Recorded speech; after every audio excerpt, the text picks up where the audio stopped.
देशभरामध्ये आणि राज्यभरामध्ये सायबर फसवणुकीचे नेमके किती गुन्हे झालेले आहेत या संदर्भातली आता आकडेवारी प्रसिद्ध करण्यात आलेली आहे आणि राज्यामध्ये गेल्या एका वर्षातील धक्कादायक आकडेवारी सध्या पुढे येते।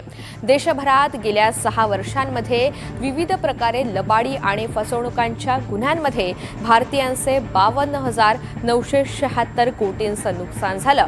केंद्रीय गृह मंत्रालयाच्या अखत्यारीमध्ये असलेल्या भारतीय सायबर गुन्हे समन्वय केंद्रानं संकलित केलेल्या नव्या आकडेवारीवरून ही बाब उघड झाली।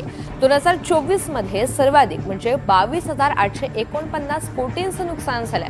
कंबोडिया, म्यानमार आणि लाओस या देशांमधून सर्वाधिक गुन्हे घडत असल्याची बाब घडतीये।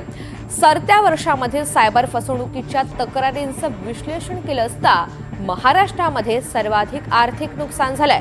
राज्यामध्ये एकूण 2,83,320 तक्रारी प्राप्त झाल्या आणि 3,203 कोटींचं नुकसान झालंय।